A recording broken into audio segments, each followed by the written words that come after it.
नमस्कार साथियों, स्वागत है आपका गुरुवानी एग्रीकल्चर इंस्टीट्यूट के ऑनलाइन प्लेटफॉर्म पर। साथियों, अपने जो सब्जेक्ट चल रही थी वो थी क्रॉप प्रोडक्शन टेक्नोलॉजी, और उसमें अपन ने क्रॉप प्रोडक्शन टेक्नोलॉजी में सोयाबीन की खेती तक अध्ययन कर लिया था। और आज का नया टॉपिक है अपना, वो है तिलहनी क्रॉप्स में तिल तिल की खेती के बारे में अपन स्टडी करने वाले हैं। उससे पहले अगर जो भी साथी इस चैनल के माध्यम से नए जुड़ रखे हैं वो अपने चैनल को सब्सक्राइब करके रखें, और उसी के साथ साथ बेल आइकन की घंटी को जरूर से प्रेस करके रखें। इससे क्या होगा, जैसे ही आपके पास में कोई हम अपडेट डालते हैं या उसके अलावा कोई क्लासेस वगैरह आपको प्रोवाइड करवाते हैं तो उनका नोटिफिकेशन तुरंत आपके पास में पहुंच जाए। इस सुविधा के लिए चैनल को सब्सक्राइब करके रखें और बेल आइकन की घंटी को प्रेस करके रखें। आज का अपना टॉपिक होगा तिल की खेती।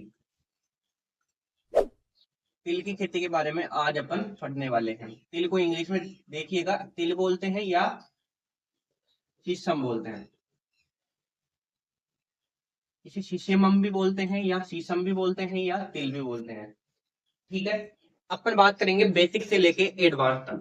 मतलब सबसे पहले बोटनिकल नेम को लेकर चलेंगे और लास्ट में उपज तक अपन इसमें चर्चा करने वाले हैं। ठीक है, और एक और चीज आपको बता दें कि ये थर्ड सेमेस्टर से संबंधित आपके एक सब्जेक्ट चलती है। थर्ड सेमेस्टर से संबंधित कौन सी सब्जेक्ट चलती है? एग्रोन 211। एग्रोन 211। अपन फुल टाइटल की बात करें तो क्रॉप प्रोडक्शन टेक्नोलॉजी और खरीफ क्रॉप्स। ठीक है, अपन सबसे पहले बात करते हैं इसमें स्टार्टिंग से। तो तिल का बोटनिकल नेम से बात करें अपन, तो तिल का बोटनिकल नेम हो जाएगा सिसेमम इंडिकम।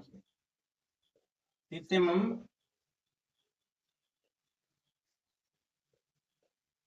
इंडिकम, ये इसका बोटनिकल नेम हो जाएगा। एक और चीज मैं आपको बता दूं, बोटनिकल नाम लिखने के बाद में आपको अंडरलाइन जरूर से करना है, तभी आपका बोटनिकल नेम मान्य होगा, वरना गलत निकाल दिया जाएगा। ठीक है, अब बात करते हैं तिल की फैमिली की।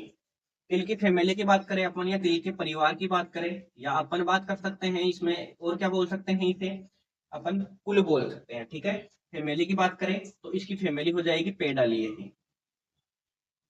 पेडालिएसी। एक बात और कि ये जो पेडालिएसी फैमिली है, ये कई प्रकार की कंपटीशन एग्जाम, जैसे मैं बात करूं बैंक की, जिसे अपन एएफओ बोलते हैं, एग्रीकल्चर सुपरवाइजर, और जेड, इन तीनों के अंदर आ चुकी है। तो ये इंपोर्टेंट है पेडालिएसी, इस चीज का आपको ध्यान रखना है। नेक्स्ट बात करते हैं अपन कि तिल के अंदर तेल की मात्रा कितनी पाई जाती है। तो 46 से 52% इसमें तेल की मात्रा पाई जाती है। अब और अपन क्या बात कर सकते हैं इसमें, 2n बराबर गुणसूत्र संख्या की बात करें अपन, गुणसूत्र संख्या देखिएगा, गुणसूत्र इसमें हो जाएंगे 26, 2n बराबर 26, 2n बराबर 26, यानी कि 26 इसमें गुणसूत्रों की संख्या पाई जाती है। इसके बाद में अपन बात करें इसमें कि इसके अन्य नाम और अपन इसे क्या क्या बोल सकते हैं। अन्य नाम, अदर नाम की बात करें, अदर नेम की बात करें, तो अन्य नाम क्या हो जाएगा इसका, इसे अपन तिलहनी फसलों की रानी बोलते हैं। क्या बोलते हैं मेरे लाडलो? तिलहनी फसलों की रानी। तिलहनी फसलों की रानी अपन इसे बोलते हैं। और क्या बोल सकते हैं? तो और अपन बोल सकते हैं इसे गरीब का घी बोल सकते हैं। और क्या बोल सकते हैं? गरीब का घी। गरीब का घी अपन इसे बोल सकते हैं। ठीक है, अब अपन बात करते हैं इसमें कि उत्पादन और उत्पादकता, दोनों टॉपिक की अपन बात कर ले। तो उत्पादन में बात करें, उत्पादन में अगर भारत अपन कंडीशन देखें, स्थिति या भारत की स्थिति देखें विश्व में, तो सबसे ज्यादा फर्स्ट नंबर पर कौन आता है? आपके भारत आता है। अगर बात कर ली जाए आपसे, या आपको पूछ लिया जाए कि विश्व के अंदर भारत कौन से स्थान पर आता है आपके तिल उत्पादन में, तो फर्स्ट नंबर पे आता है। कंपटीशन लेवल को भी अपन साथ में लेके चलेंगे और बीएससी एग्रीकल्चर के टॉपिक इसमें क्लियर होते जाएंगे। ठीक है, अब अपन बात करें कि भारत में सबसे ज्यादा ये कहाँ होता है, तो भारत में होता है ये पाली, सॉरी, भारत में राजस्थान, और राजस्थान में पाली। भारत में राजस्थान और राजस्थान में बात करें तो पाली। इतना आपको ध्यान रखना है। एक और चीज आपको बता दें कि इसके अंदर एक तत्व पाया जाता है जिसके कारण इसका तेल लंबे समय तक स्थिर बना रहता है, सही बना रहता है, खराब नहीं होता। वो तेल, ये तेल है तिल का, मान लीजिए, और इसको अपन को सेफ रखना है या सुरक्षित रखना है। सुरक्षित, सेफ या अगर सुरक्षित रखना हो तो अपन इसमें क्या करेंगे, इसका एक पदार्थ पाया जाता है, उसकी वजह से ये शेप रहता है, ये चीज अपन ने बात करी यहाँ पे। तो वो पदार्थ कौन सा पाया जाता है आपके, शिष्यमोल नामक पदार्थ उसमें पाया जाता है। तिल के तेल में कौन सा पदार्थ पाया जाता है, शिष्यमोल नामक पदार्थ पाया जाता है, जिसके कारण तिल का जो तेल है वो लंबे समय तक अपन स्टोर कर सकते हैं। बाकी अन्य तेल अगर आप लंबे समय तक स्टोर करोगे तो उसमें दुर्गंध आने लग जाती है। वो क्यों आती है, ऑक्सीकरण के कारण, उसमें ऑक्सीजन का प्रवेश हो जाता है। जो उस अन्य तिलहनी फसलों का तेल होता है उनके अंदर अगर अपन उनको ज्यादा समय तक स्टोर कर लेते हैं तो उनमें ऑक्सीकरण की क्रिया होती है, इस कारण तेल है वो जल्दी सड़ने लग जाता है। ठीक है, इतनी बात हो गई। अब अपन बात करते हैं जलवायु की। उससे पहले आप इसको स्क्रीनशॉट लेने वाले मेरे साथी स्क्रीनशॉट ले लें, और वीडियो को आप पॉज करके और स्क्रीनशॉट वगैरह या नोट करने वाले साथी नोट इसको कर सकते हैं। अब अपन बात करते हैं इसमें जलवायु की, और जलवायु के अंतर्गत अपन देखेंगे कि इसको किस प्रकार की जलवायु सुटेबल होती है, और उसी के साथ साथ अपन देखेंगे कि इसके लिए वृद्धि के लिए तापमान कितना होता है। फिर नेक्स्ट टॉपिक अपने चलेगा सॉइल का, उसके बाद में अपन शेड रेट, इस तरीके से अपन टॉपिकों को कवर करते चलेंगे। तो यहाँ पे अपन बात करते हैं पहले जलवायु की। जलवायु में आपको ध्यान रखना है, जलवायु इसके लिए उष्ण कटिबंधीय जलवायु उपयुक्त रहती है। उष्ण कटिबंधीय जलवायु, ठीक है। वृद्धि के लिए तापमान आपको पूछ लिया जाए और ये आपको लिख के आना है। वृद्धि के लिए तापमान हो जाएगा इसके लिए 27 से लेके 30 डिग्री सेंटीग्रेड। सभी तिलहनी क्रॉप्स में समान है, क्या है, समान है सभी तिलहनी क्रॉप्स में। ये आपके जलवायु का टॉपिक यही कंप्लीट होता है। अब आपको एग्जाम की जो कॉपी है उसके अंदर ऐसे शॉर्ट तरीके से नहीं लिख के आना, वहां पे आपको लिख के आना है कि तिल की खेती के लिए कौन सी जलवायु उपयुक्त होती है। तो आपको लिखना है तिल की खेती के लिए उष्ण कटिबंधीय जलवायु सबसे उपयुक्त रहती है। जब तिल की बुआई की जाती है तो मौसम एकदम साफ होना चाहिए, और उसी के साथ वृद्धि के लिए तापमान कितना सुटेबल होता है, तो 27 से 30 डिग्री सेंटीग्रेड तापमान सुटेबल होता है या अनुकूल होता है। ये चीज आपको लिख के आनी है। उसके बाद में अपन बात करते हैं मृदा की या सोइल की। मृदा या सोइल की अपन बात करें तो देखिएगा बलुई दोमट इसमें मृदा उपयुक्त रहती है। कौन सी मृदा, बलुई दोमट, बलुई दोमट। उसके बाद में इसके पीएच की बात करें तो आप मेरे को कमेंट बॉक्स में कमेंट करके बताइएगा कि अगर बलुई दोमट मृदा अपन ले रहे हैं तो पीएच कितनी होनी चाहिए आपके अनुसार। अगर तिल की खेती अपन करते हैं तो पीएच कितनी होनी चाहिए, 6.5 से 7.5, 6.5 से 7.5 नॉर्मल पीएच इसमें रखी जाती है। उसके बाद में अपन बात करें इसकी सीड रेट की, इसके सीड रेट की यानी कि बीज दर की। देखिएगा दो प्रकार से अपन इसको डिवाइड कर सकते हैं। दो प्रकार से किस प्रकार से डिवाइड कर सकते हैं, तो पहली है इसमें एक होती है आपके शाखा युक्त, शाखा युक्त तिल, और एक होते हैं आपके शाखा रहित, शाखा रहित, शाखा युक्त तिल और शाखा रहित तिल, शाखा युक्त तिल और शाखा रहित तिल। अब देखिएगा शाखा युक्त तिल में अपन बात करें तो इसकी सीड रेट हो जाएगी आपके 2 से लेके 2.5 केजी, 2 से लेके 2.5 केजी 1 हेक्टर में। और अपन बात करें शाखा रहित की तो 4 से लेके 5 केजी 1 हेक्टर के लिए सुटेबल रहती है, उपयुक्त रहती है। अब अपन बात करते हैं इसमें इसकी वेराइटीज की, किस्म की बात करें तो किसमें देखिएगा वेराइटीज की बात कर लेते हैं अपन। वेराइटीज देखिएगा सबसे मेन वेराइटी है इसकी TC25, उसके बाद में RT 126, RT 46,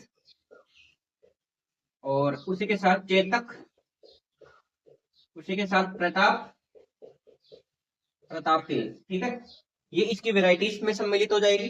TC25, RT 126, RT 126 भी है, 127 भी इसकी ही है, और RT 46 हो गई, चेतक हो गई, प्रताप हो गई। RT का मतलब राजस्थान तिल।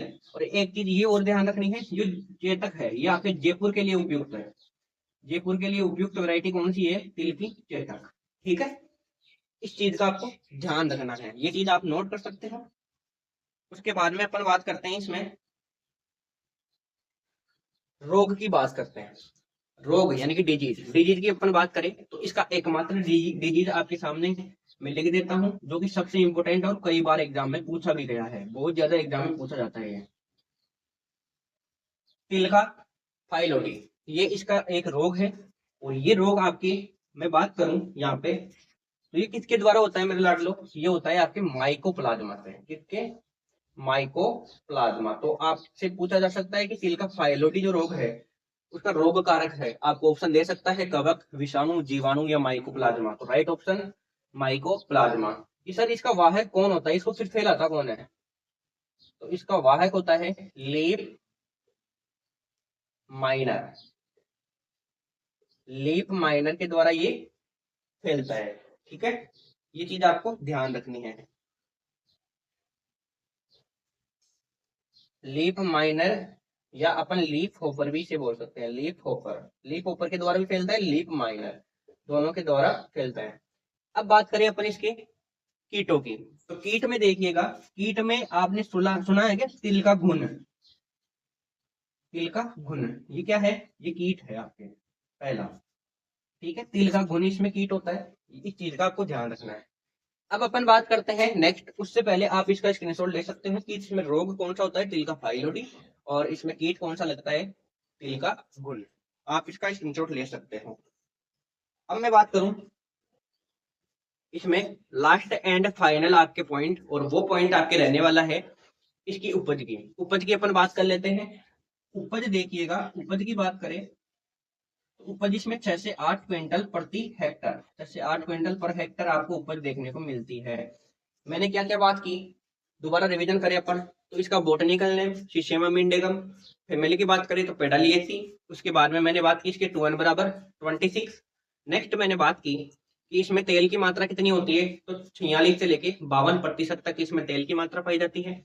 अन्य नाम की मैंने बात की, तो अन्य नाम इसे तिलहनी फसलों की अपन रानी बोलते हैं और गरीब का घी बोलते हैं। ठीक है, नेक्स्ट मैंने बात की कि इसके अंदर एक शीशेमोल नामक पदार्थ पाया जाता है, जिसकी वजह से इसका तेल अपन लंबे समय तक क्या कर सकते हैं, स्टोरेज कर सकते हैं।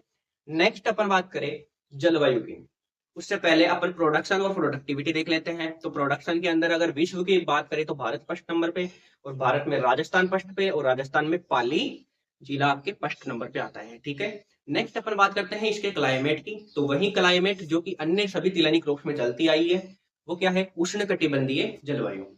उसके बारे में बात करें इसके वर्दी के लिए तापमान, वर्दी के लिए तापमान सभी आपकी तिलहनी क्रॉप्स में सेम रहेगा, और वो कौन सा है, 27 से लेके 30 डिग्री सेंटीग्रेड। नेक्स्ट अपन सॉइल की बात करें तो सॉइल में अपन ने क्या देखा, बलुई दोमट मृदा देखी, और पीएच 6.5 से 7.5, जो कि अपन हर क्रॉप के अंदर पढ़ते हुए आए हैं। नेक्स्ट मैंने बात करी इसकी सीड रेट की। तो दो प्रकार से इसकी वेराइटीज होती है, एक शाखा वाली होती है, एक बिना शाखा वाली होती है। शाखा वाली के लिए अपन बीज दर थोड़ी सी कम रखते हैं, मतलब उसमें 2.5 से लेके 3 kg अपन ज्यादा बोल सकते हैं, अधिकतम 2.5 से 3, वैसे नॉर्मली 2 से 2.5। नेक्स्ट अपन बात करें कि जो शाखा रहित होती है, जिसके अंदर शाखाएं नहीं पाई जाती, उनके लिए कितनी सीड रेट अपन रखते हैं, तो 4 से लेके 5 kg। ठीक है, इतनी आपको ध्यान रखनी है। उसके बाद में अपन ने क्या बात की, उसके बाद में मैंने बात की आपसे वेराइटीज की। तो वेराइटीज में मैंने बताया TC25, RT 126, RT 127, RT 46, उसके बाद में चेतक और प्रताप, ये आपकी वेराइटीज हो जाएगी। नेक्स्ट बात करें इसमें रोगों की, तो रोग एकमात्र एक ऐसा रोग है तिल का, वो कौन सा है, फाइलोडी, जो कि किसके द्वारा होता है, माइकोप्लाज्मा के द्वारा। नेक्स्ट मैंने आपको क्या बताया कि जो माइकोप्लाज्मा होता है उसका वाहक कौन होता है, तो मैंने बताया कि लीफ होपर होता है और लीफ माइनर दोनों ही होते हैं। ठीक है, उसके बाद में मैंने कीट की बात की, और कीट में मैंने आपको क्या बताया कि इसका एकमात्र कीट है वो कौन सा है, तिल का घुन। ठीक है, ये चीज मैंने बता दी। उसके बाद में लास्ट में अपन ने उपज की बात कर ली, उपज में 6 से 8 क्विंटल पर हेक्टर। इस तरीके से आपको याद रखना है, 1 बाई 1 पॉइंट याद रखने हैं कि सबसे पहले कौन सा आएगा, उसके बाद में कौन सा, उसके बाद में कौन सा, इस तरीके से क्रम वाइज आपको सिक्वेंस के अनुसार याद रखना है। एक और चीज मैंने आपको बताई थी शुरू के अंदर कि बोटनिकल नेम लिखने से पहले आपको क्या करना है, नीचे अंडरलाइन करनी है। जब आप बोटनिकल नेम लिख देते हो किसी भी क्रॉप का, उसके नीचे अंडरलाइन करनी है। वो क्यों, क्योंकि ये जो बोटनिकल नेम है ये इटालियन भाषा में लिखे जाते हैं, और अपन से इटालियन भाषा लिख नहीं सकते अपन, इसलिए नीचे अंडरलाइन करना जरूरी होता है। ठीक है, इन चीजों का, छोटी छोटी चीजों का आपको ध्यान रखना है, और अच्छे नंबरों के साथ में, अच्छी स्कोर के साथ में आप अपनी एग्जाम को देकर आइएगा। ये शॉर्ट नोट्स में आपको लिखवा रहा हूँ ताकि आपको ज्यादा ऐसे झंझट में ना फंसना पड़े। मैं यहाँ पे ज्यादा लिखवा दूंगा, क्योंकि नोट्स हमेशा है ना ऐसे बनाओ जो खुद को समझ में आए, और शॉर्ट बनाओ, जो चीज आपको आती है वो नोट्स के अंदर आपको इंक्लूड नहीं करना।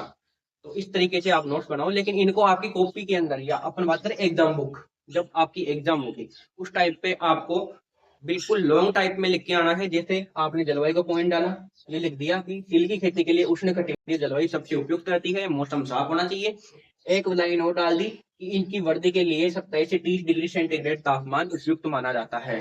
फिर 2 लाइन का गैप दे दिया, फिर मर्दा लिख दी। इस तरीके से आपको लाइन टू लाइन चीजें अच्छे तरीके से थ्योरेटिकल रूप में लिख के आनी है। ठीक है, मिलते हैं नेक्स्ट क्लास में, तब तक के लिए जय जवान जय किसान।